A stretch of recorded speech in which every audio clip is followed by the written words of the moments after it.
Assalamualaikum warahmatullahi wabarakatuh, teman-teman semua. Kesempatan kali ini saya akan bahas sedikit tentang apa dan bagaimana sikap yang perlu dimiliki saat seseorang ingin konseling.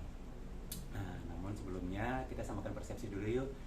Teman-teman, biasanya kalau orang mau datang konseling mencari bantuan tentang kehidupan pernikahannya, kira-kira mereka posisinya ada di stadium berapa ya kalau kita ibaratkan kayak kanker? Apakah di stadium 1, 2, atau 3 dan 4? Gimana menurut teman-teman semua? Ya betul, kemungkinan kalau nggak stadium 3 sudah stadium 4, bener nggak? Rasa-rasanya belum banyak orang yang berusaha mencari tahu apakah ada kanker dalam kehidupan pernikahannya di stadium awal. Ya, biasanya kalau sudah ada gejala yang sedemikian heboh, sedemikian berat, baru deh berusaha mencari bantuan, berusaha mencari pertolongan. Nah, jadi kalau teman-teman tahu rata-rata yang mencari konseling adalah sudah di stadium 3 atau stadium 4, berarti apa nih sikap mental yang perlu dimiliki? Yang pertama, apakah teman-teman benar punya keinginan untuk sembuh? Itu dulu deh yang paling penting. Ada nggak keinginan untuk sembuh? Dan kalau kita ibaratkan kayak kanker, mungkin perlu di kemoterapi. Teman-teman pernah dengar kisah mereka-mereka yang di kemoterapi? Ya, menghadapi rasa mualnya, rambut rontok, perasaan tidak nyaman, rasanya pengen nyerah. Nah, di antara mereka yang menjalani proses itu semua, berapa banyak yang akhirnya beneran bisa sembuh, teman-teman? Hanya mereka yang punya kemauan yang sedemikian kuatlah, yang mau berjuang untuk menjalani semua proses tersebut sampai akhirnya insya Allah bisa sembuh. Sama dengan proses konseling, teman-teman semua. Ya, perlu sebuah kemauan yang sangat kuat dari masing-masing dari Anda jika ingin mendapatkan hasil yang optimal dari proses konseling tersebut. Oke? Nah, terkait dengan stadium 3 dan 4 tadi juga, kira-kira menurut teman-teman semua, kalau sudah stadium 3 dan 4, apakah bisa sembuh dalam waktu 1-2 minggu? Nah, ini juga nih yang sering kejadian. Banyak di antara yang konseling itu berharap bisa beres masalahnya dalam 1 kali sesi. Ya, sayangnya saya belum sesakti itu. Ya mungkin juga dengan banyak konselor yang lain juga belum sesakti itu, bener nggak? Cukup dengan sekali datang langsung beres semua masalah. Ya kali kan Anda membuat masalah tersebut, membuatnya aja puluhan tahun, bener nggak? Ya, atau bertahun-tahun dalam kehidupan pernikahan, terus Anda berharap bisa instan. Nah, ini kita masuk ke sikap mental berikutnya ini. Apa teman-teman? Jangan punya mental instan. Kalau teman-teman berharap bisa dapat jurus sakti, ya cara yang paling mumpuni, yang nggak perlu ngapa-ngapain langsung bisa beres, rasa-rasanya yang teman-teman cari itu bukan konselor. Ya mungkin saya nggak tahu. Ya mungkin yang teman-teman cari adalah orang sakti, dan sepertinya banyak saya maupun konselor-konselor lainnya juga belum di level sesakti itu dengan tatap mata saya beres semua masalah Anda. Ya, nggak kayak gitu. Jadi teman-teman perlu punya sikap mental berani bayar harganya. Nah, saat saya menceritakan tentang berani bayar harganya, ini bukan tentang uangnya. Betul, teman-teman perlu bayar, perlu investasi sejumlah uang untuk konseling. Tapi itu bukan harga terbesar yang teman-teman perlu bayar. Salah satu harga terbesar yang teman-teman perlu bayar apa sih? Berani introspeksi. Ya, kalau berani introspeksi berarti apa? Ya berani menilai diri sendiri dan berani dinilai oleh konselornya. Saya jadi ingat ucapan yang saya dapatkan beberapa waktu yang lalu. Ya, ada yang ngomong kayak gini, saya mau cari konselor, ya nggak nyala-nyalain saya. Dari statementnya aja, dari pernyataannya aja, udah kebayangkan masalahnya ada di siapa? Masalahnya ada di mana? Dia sudah menolak, ya, reject untuk dikoreksi oleh konselornya. Dia ingin konselornya nunjuk yang salah adalah pasangannya.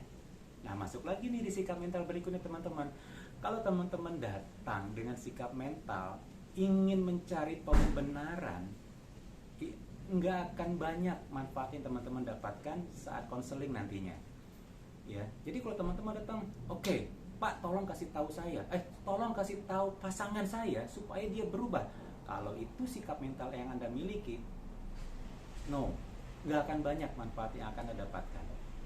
Oke? Apalagi pertanyaannya? Oke, apakah dalam konseling perlu berdua? Yes, betul.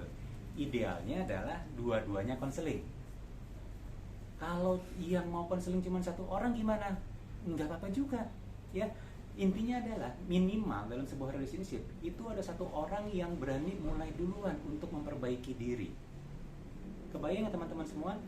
Jadi jangan tunggu-tungguan, ya.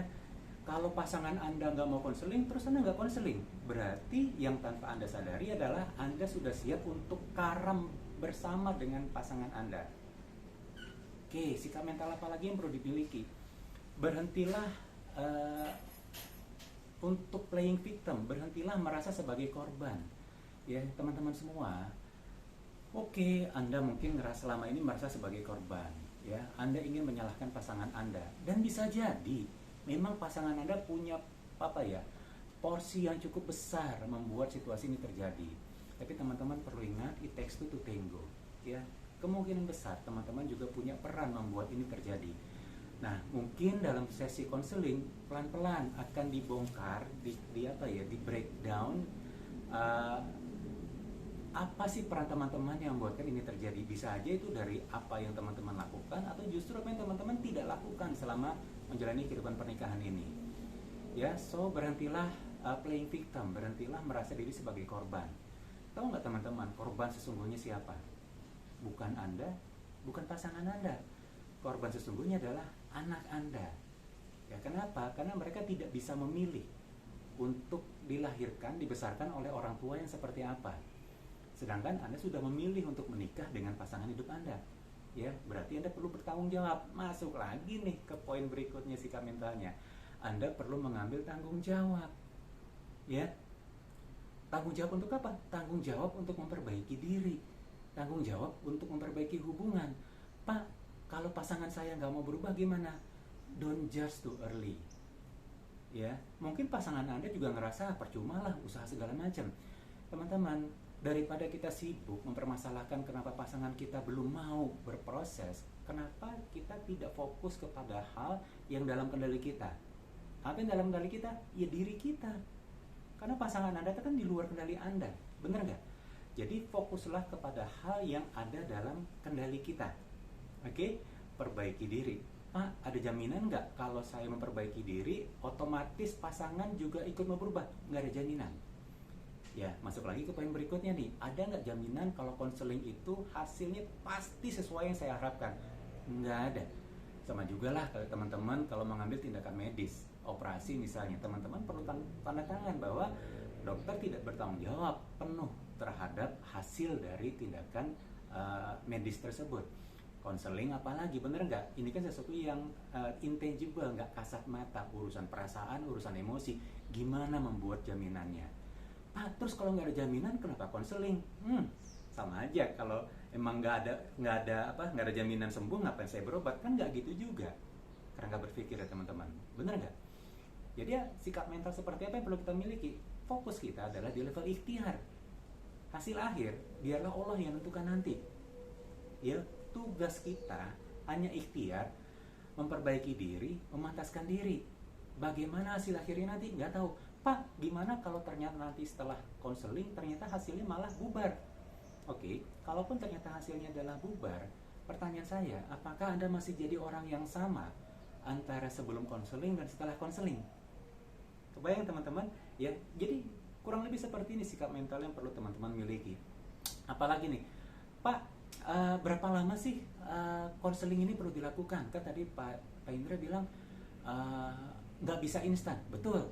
Ya, nggak mungkin dalam satu sesi. Berapa banyak? Tergantung apa? Tergantung stadium berapa kondisi pernikahan Anda saat ini. Tergantung apa lagi? Tergantung seberapa kuat kemauan Anda untuk berubah. Tergantung apa lagi? Tergantung seberapa disiplin Anda nanti dalam menjalankan advice, nasihat, ya, program-program yang diberikan oleh konselor. Contohnya adalah kalau teman-teman datang ke dokter, ya sudah didiagnosa, terus dikasih obat, terus di rumah teman-teman nggak minum obatnya, terus nggak sembuh, yang salah siapa? Sama dalam menjalankan proses konseling juga sama, akan ada PR, akan ada program-program yang disarankan oleh si konselor. Berarti tanggung jawab siapa untuk mengerjakan itu semua? Tanggung jawab Anda. Apalagi, oh iya nih, untuk menyingkat waktu teman-teman semua, ya, kalau bisa entah sebelum konseling ataupun di awal-awal sesi konseling, kalau bisa teman-teman udah baca buku dulu deh. Salah satu buku yang saya anjurkan tentu saja buku yang saya dan istri saya tulis yang berjudul Menikah Untuk Bahagia. Kenapa? Ini kan ngebantu banget teman-teman untuk punya mindset yang lebih baik dulu, ya, sehingga ini bisa mempersingkat jumlah sesi yang teman-teman butuhkan untuk konseling. Misalnya nih, kalau teman-teman nggak konseling mungkin butuhkan berapa? 5, 6, atau 8 sesi, saya nggak tahu. Tapi mungkin kalau teman-teman sudah baca secara seksama buku ini, mungkin waktu yang butuhkan bisa separuhnya berkurang, benar nggak? Kenapa? Teman-teman punya pilihan. Yang pertama, baca buku ini atau tiap sesi dibahas materi dari buku ini. Lebih murah yang mana menurut teman-teman semua? Kalau konseling kan argonya jalan terus, benar nggak? Ya, jadi saya berharap dengan obrolan singkat ya, obrolan santai tentang seputar konseling ini, teman-teman sudah mulai punya gambaran nih, ya, bagaimana sikap mental yang diperlukan untuk mendapatkan konseling yang terbaik. Nah, sebagai penutup, teman-teman, satu hal nih, ya, teman-teman, kalaulah teman-teman diberikan pilihan antara berjuang atau tidak berjuang, teman-teman mau ambil yang mana? Kalau teman-teman misalnya punya anak, inginkah suatu hari nanti teman-teman itu bisa bercerita journey teman-teman dalam usaha memperbaiki hubungan Anda, apapun hasil akhirnya nanti, benar nggak?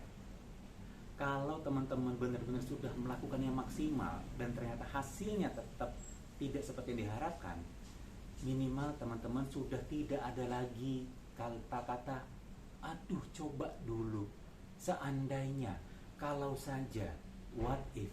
Nah, itulah yang ingin kita hindari di masa depan nanti, sehingga di sekarang ini kita bisa memaksimalkan ikhtiar kita. Oke, mungkin itu bisa saya sampaikan. Semoga bisa memberikan manfaat ya. Selamat berproses teman-teman semua. Assalamualaikum warahmatullahi wabarakatuh.